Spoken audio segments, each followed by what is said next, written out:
அன்பர்களே, நண்பர்களே, இன்றைய சிங்கநாதம் மன்னார்குடி சிவராமன் உங்கள் முன்பு. நம்முடைய மாண்புமிகு பிரதமர் நரேந்திர மோடிஜி அவர்கள் பல்லாண்டு வாழ்ந்து இந்திய தேசத்திற்கு, பாரதிய தேசத்திற்கு நற்பணிகள் பலவும் ஆற்றிட வேண்டும் என்ற வாழ்த்துக்களுடன் இந்த உரையை நான் தொடங்குகிறேன். அன்னாரது உயிருக்கு கேரண்டி இல்லாத ஒரு நிலை உள்ளது. அவர்களை அசாசினேஷன் செய்வதற்கும் கொலை செய்வதற்கும் இந்த டீப் ஸ்டேட் ஆஃப் அமெரிக்கா அவர்கள் துணிந்து வருவதாக நான் கருதுகிறேன். ஏதோ அமெரிக்காவின் டொனால்டு ட்ரம்ப் இந்தியாவிற்கான நம்முடைய நரேந்திர மோடிஜியுடன் மிகுந்த நட்பு பாராட்டுபவர், நண்பர் என்றெல்லாம் நாம் பல காலமாக சொல்லி வருகிறோம். 2014ஆம் ஆண்டு பிரதமர் மோடி பதவியேற்றார். அன்று முதல் இன்று 11 வருடம் முடிந்து 12வது வருடம் தொடங்கியுள்ள நிலையில் இந்த ஓப்பனாகவே டொனால்டு ட்ரம்ப்புக்கும் அமெரிக்காவிற்கும் இந்தியாவிற்கும் நரேந்திர மோடிஜிக்குமான ஒரு வித்தியாசம் அதிவேகமாக உள்ளது. என்னவென்று கேட்டால், இந்தியாவில் பிரிக்ஸ் என்ற ஒரு அமைப்பு, அதாவது Brazil, India, China, Russia, south Africa, இந்த ஒரு அமைப்பு ஏற்படுத்தப்பட்டுள்ளது.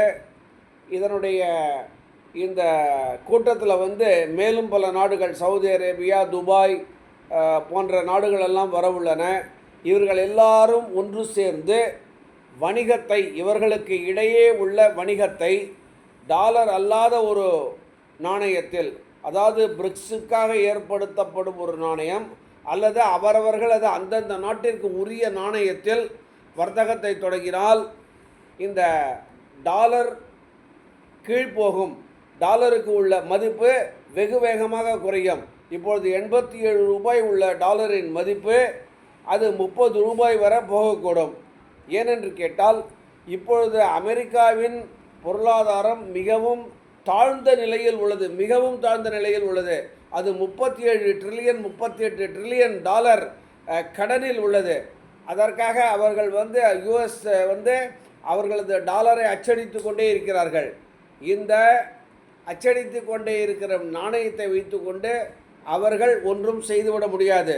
38 ட்ரில்லியன் டாலர் கடன். அதே சமயம் இந்தியா, ரஷ்யா, சைனா, பிரேசில் போன்ற நாடுகள் இந்த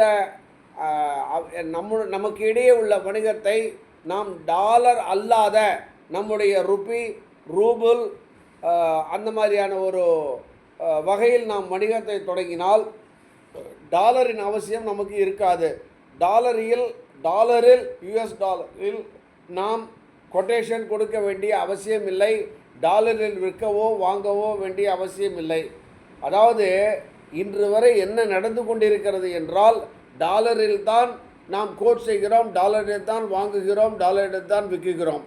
நம்முடைய ருப்பியை நாம் பயன்படுத்துவதில்லை. இந்நிலையில் அந்த டாலருடைய எக்ஸ்சேஞ்ச் வேல்யூ இருக்கிறது அல்லவா, அதனுடைய கமிஷன், அந்த புரோக்கரேஜ், அதன் மூலமாகத்தான் இந்த அமெரிக்கா இன்று உயர்ந்த நிலையில் உள்ளது. அதாவது அமெரிக்கா ஒரு புரோக்கர் கம்பெனி, ஒரு தரகு கம்பெனி தான் இந்த அமெரிக்கா என்று சொன்னால் அதுதான் உண்மை. இப்பொழுது நாம் இந்த பிரிக்ஸ் நாட்டில் உள்ள தேசங்கள் எல்லாம் நம்முடைய கரன்சியில் வியாபாரம் செய்ய தொடங்கினால் இந்த அமெரிக்காவின் டாரிஃபை பற்றி நாம் எதுவும் சற்றும் கவலை கொள்ள வேண்டியது இல்லை. யாரும் டாலரை உபயோகப்படுத்த மாட்டோம். டாலருக்கான புரோக்கரேஜ் அமெரிக்காவுக்கு கிடைக்காது. இனியும் பல்வேறு தேசங்கள் இந்த பிரிக்ஸ் என்ற அமைப்பில் வந்தால் அமெரிக்கா காணாமல் போகும். அமெரிக்கா அந்த கடனை திருப்பி கொடுக்க முடியாமல் அவர்கள் தாழ்ந்து போவார்கள். இதை தெரிந்து கொண்ட சைனா அவர்களிடம் உள்ள டாலர்களை எல்லாம் பல்லாயிரக்கணக்கான டாலர்கள் அதை உபயோகப்படுத்தி அதை எல்லாம் இப்பொழுது தங்கமாக மாற்றிக்கொண்டு வருகிறார்கள். இதுபோல்தான் இந்தியாவும் செய்ய வேண்டும். நாம் டாலரில் இருப்பு வைக்கக்கூடாது. நம்முடைய உறவினர்கள், நண்பர்கள், அமெரிக்காவில் உள்ளவர்கள் அனைவரும் அவர்களிடம் உள்ள பணத்தை இந்தியாவிற்கு அனுப்பித்து அதை முற்றிலும் அவர்கள் தங்கமாகவே வைத்து கொண்டிருந்தால் டாலரின் அவசியம் தேவைப்படாது என்று சொன்னால் டாலரின் மதிப்பு 30 ரூபாய் வரை குறையக்கூடும். இப்போ இந்த பயம்தான் டொனால்டு ட்ரம்ப்புக்கு. டொனால்டு ட்ரம்ப்போ இல்லை அதற்கு முன்னிருந்த ஜோ பைடனோ அதற்கு முன்பு இருந்த பராக் ஒபாமாவோ பில் கிளின்டனோ நிக்சன் கென்னடி போன்ற யாருமே இந்தியாவிற்கு நண்பனாக என்றுமே இருந்தது இல்லை என்பதை நாம் தெரிந்து கொள்ள வேண்டும். இப்படி இருக்கும் பொழுது நரேந்திர மோடிஜியுடன் புதிதாக ஒரு நட்பு காட்ட துவங்கி குள்ள நெறியை போல் நடந்து கொண்டுள்ளார் இந்த டொனால்டு ட்ரம்ப். இவர்கள் எப்பொழுதுமே பாகிஸ்தானுக்கு தான் ஆதரவாக இருந்துள்ளார்கள். 1971ஆம் ஆண்டு பங்களாதேஷ் பிரிந்த பொழுது அதை உருவாக்கியது முஜிபுர் ரஹ்மான். அவருக்கான இந்த பங்களாதேசத்தை அங்கீகரித்த முதல் நாடு இந்தியா. அப்பொழுது கூட 7th ஃப்ளீட் என்ற அவருடைய கப்பல் படையை அனுப்பித்து பாகிஸ்தானுக்கு தான் அமெரிக்கா உதவியது.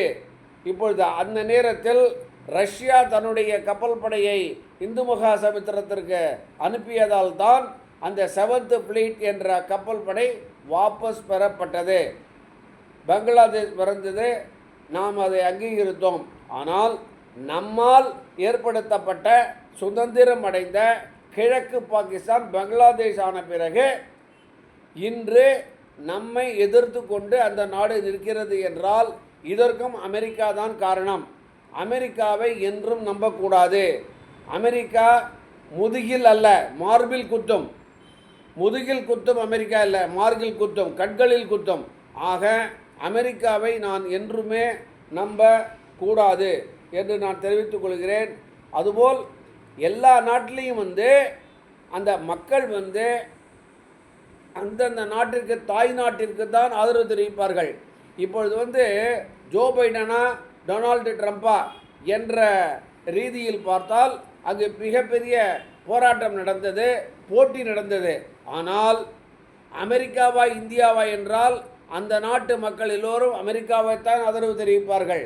அமெரிக்காவா சைனா என்றாலும் கூட, அமெரிக்கா ரஷ்யாவா என்றாலும் கூட, அமெரிக்கா பாகிஸ்தான் என்றாலும் கூட அமெரிக்க மக்கள் அமெரிக்காவுக்கு தான் ஆதரவு தெரிவிப்பார்கள்.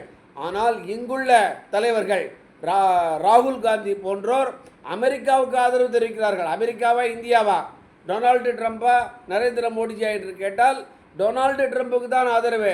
அங்குள்ள இந்த டீப் ஸ்டேட்டு இந்தியாவில் உள்ள அரசாங்கத்தை கலைப்பதற்குத்தான் முயற்சி செய்கிறது. எதற்காக கலைக்க வேண்டும் என்றால் ட்ரம்ப் சொல்வதை எல்லாத்தையும், அமெரிக்கா சொல்வது அனைத்தையும் இந்திய நாடு ஏற்றுக்கொள்ளவில்லை. நரேந்திர மோடிஜி ஏற்றுக்கொள்ளவில்லை. அமெரிக்காவில் பயிரிடப்படும் சோயாபீன்ஸ் போன்ற பல்வேறு பால் பொருட்கள் எல்லாவற்றையும் இங்கு இந்தியாவிற்குள் இறக்குமதி செய்ய மோடிஜி அனுமதிக்கவில்லை. இதுதான் காரணம். அதுபோல் பாகிஸ்தான் இந்தியாவிற்குள் நடந்த ஒரு 3 நாட்கள் போரை நான் தான் நிறுத்தினேன். பெரிய தற்பெருமைக்காரர், ஹைலி ஈகோயிஸ்டிக் இந்த ட்ரம்ப்பு. அதை நீங்கள் தான் நிறுத்தினேன். அவருக்கு அப்படின்னு சொல்லணுமா? அதாவது அவருக்கு இந்த போரை நிறுத்தினாலோ அந்த உலகில் பல்வேறு இடங்களில் நடக்கும் போர்களை நான் தான் நிறுத்தினேன் என்று சொல்லி அவருக்கு நோபல் பிரைஸ், அமைதிக்கான நோபல் பரிசு வேண்டும். அமெரிக்காவின் ராஷ்டிரபதி என்ற ஒரு பட்டத்தை விட இவருக்கு அந்த நோபல் பரிசு மிகவும் பெரிதாக விட்டதா? இவர் ஒரு பைத்தியக்காரன் என்று தான் நான் சொல்வேன். டொனால்டு ட்ரம்ப் போல ஒரு அழிவை முதலாக கொண்டு உலகையே அழிக்க துடிக்கும் இந்த டொனால்டு ட்ரம்ப்புக்கு இந்தியா ஆதரவு தெரிவிக்கக்கூடாது. அங்குள்ள டீப் ஸ்டேட் பல்வேறு நபர்கள் உள்ளார்கள். இவர்கள் அனைவரும் சேர்ந்து இந்தியாவை டீஸ்டபிளைஸ் செய்ய இவர்கள் முயற்சிக்கிறார்கள். ஆகவே தான் ராகுல் காந்தி என்ற இங்கே ஒரு பைத்தியம் இருக்கு. இந்த காங்கிரஸ்காரர்கள் அனைவரும் பைத்தியமாகிவிட்டார்கள். ஏனென்று கேட்டால் அவருக்கு கடந்த 12 ஆண்டுகளாக பதவியில் இல்லை.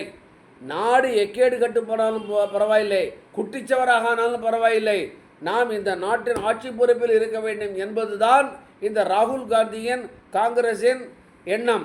அதாவது நேரு தொட்டு இந்திரா காந்தி, அதன் பின் வந்த ராஜீவ் காந்தி, அதன் பின் வந்த ராகுல் காந்தி அனைவருமே இந்தியாவிற்கு எதிர்கள் தான். இவர்கள் இங்கு போராட்டம் என்றால், போட்டி என்றால் இந்த போட்டிகளை அவர்களுக்குள் வைத்துக்கொண்டு இந்திய நாட்டை ஆதரிக்க வேண்டும் என்ற எண்ணம் இவருக்கு இல்லை. இந்தியா குட்டிச்சவர் ஆனாலும் பரவாயில்லை, அவர்கள் அந்த பதவியில் அமர வேண்டும் என்பதே இவர்களது எண்ணம். இப்பொழுது என்னன்னு கேட்டால், அந்த இண்டி கூட்டணி அதில் உள்ள கட்சி தலைவர்கள் எல்லாம் இந்த சந்திரபாபு நாயுடுவை இணைத்து கொண்டு, நான் இன்று காலை ஒரு வீடியோவை பார்த்தேன்.